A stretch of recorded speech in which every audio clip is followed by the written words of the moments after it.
Dünyanın gelmiş geçmiş en zengin insanı denildiğinde aklınıza kim geliyor?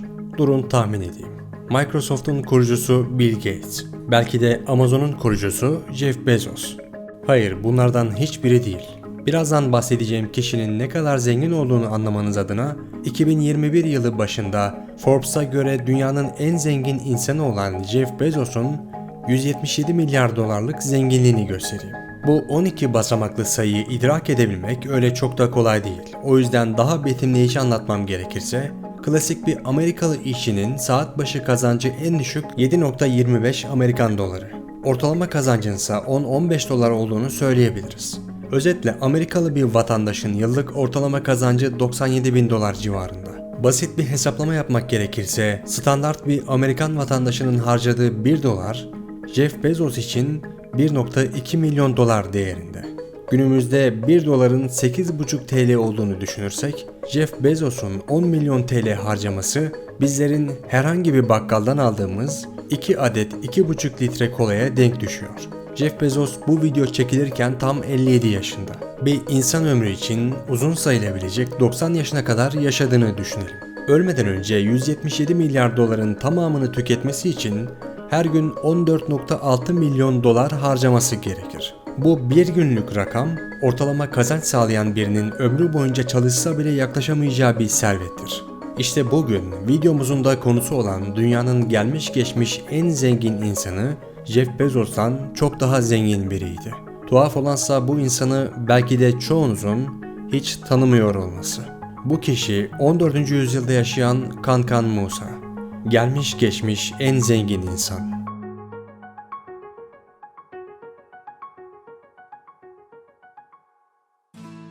Kader zamanla onu kralların kralı yapacaktı ve kendisine Mansa Musa denilecekti. Kendisi ne Firavunlar diyarı Mısır'da ne de Avrupa'da yaşadı. Muhtemelen adını ilk defa duyacağınız bu ülke bir zamanlar şimdinin Amerika'sı kadar popülerdi. Bu yer Afrika'nın batısındaki Mali isimli bir ülke. Mansa Musa'nın hikayesi ise oldukça ilginç. 1280'lerde Mali'de doğan Mansa Musa oldukça dolambaçlı bir şekilde kral oldu.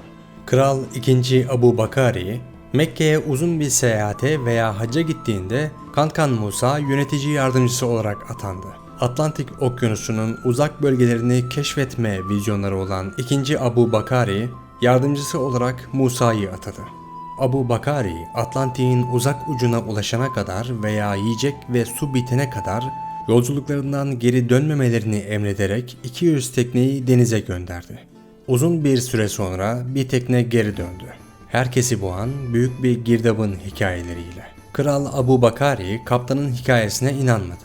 Bu yüzden 2000 tekne aldı ve kendini keşif gezisinin başına atayarak gerçeği bulmak için yola çıktı.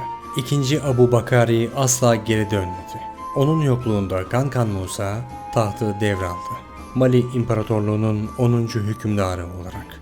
Afrika'da ticaretin altın çağı olarak bilinen bir dönemde zekası sayesinde serveti inanılmaz bir hızla büyüdü.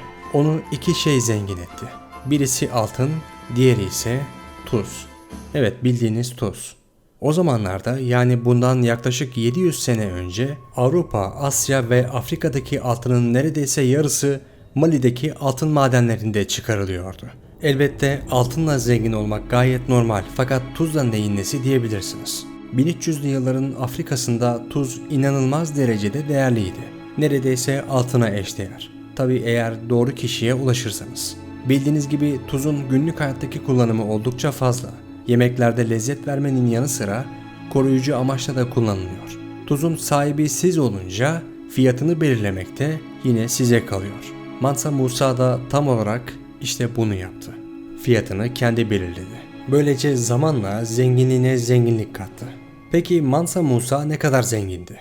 Biz onun bu büyük zenginliğini nereden anlayabiliriz? Toplam servetini açıklamadan önce size fikir vermesi açısından bir örnek anlatayım. Mansa Musa dindar bir Müslümandı. En çok istediği şeylerden biri de İslam'ın 5 şartından biri olan hac vazifesini yerine getirmekti.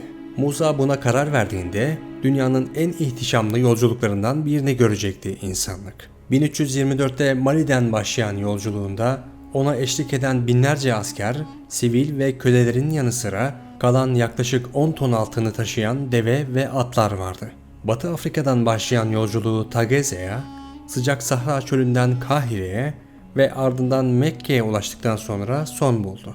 Geçtiği yerlerde fakir halka altın dağıtıp camiler yaptıran ve bolca alışveriş yapan Musa, bunu o kadar fazla yaptı ki geçtiği yerlerde ekonomi canlanırken altının değeri yerlere kadar düştü. Öyle ki altının eski değerini bulması için yıllar geçmesi gerekti. Serveti inanılmaz bir büyüklüğe sahipti. Mansa Musa'nın en az 400 milyar dolarlık bir serveti olduğu biliniyor. Tabi bu sadece bilinen kısmı. Kimi tarihçilerse onun servetinin ölçülemeyecek kadar fazla olduğunu söylüyor. Yaklaşık bir yıl süren haç yolculuğu sonrası dönen Mansa Musa, döndüğünde akıl almaz serveti ve bonkörlüğü hakkındaki hikayeler tüm Akdeniz ve civarına yayılacaktı. Döndükten sonra bir din ve öğretim merkezi haline gelen Timbuktu onun için önemli bir yerdi. Burada ihtişamlı Dijinguaber Camii'ni yaptırdı. Aynı zamanda akademisyenler ve mimarlar getirtip şehrin itibarını yükselten ve eğitim seviyesini arttırmayı amaçlayan bir üniversite yaptırdı. Faslı İmam İbni Batuta onu bizzat ziyaret etmiş ve bunu notlarına aktarmıştır.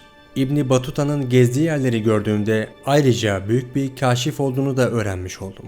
Mansa Musa o kadar efsanevi biriydi ki Orta Çağ'ın en önemli dünya haritalarından biri olan Katalan Atlası'nda yer aldı. Bir elinde asası, diğer elinde altınla resmedildi. Kendi krallığıyla birlikte. Mansa Musa sadece şimdiye kadar yaşamış en zengin adam değil, aynı zamanda tartışmasız en kudretli adamlardan biriydi ve oldukça cömert bir kraldı. Mansa Musa'nın 1337 yılında doğal yollarla öldüğü düşünülüyor. Yani Jeff Bezos'un şu an bulunduğu yaştayken. Dünyanın gelmiş geçmiş en zengin insanı bile olsanız zamanı satın alamıyorsunuz. Ne kadar çok yaşadığınızla değil, neler yaptığınızla anılırsınız. Tıpkı gelmiş geçmiş en zengin insan olan Mansa Musa gibi.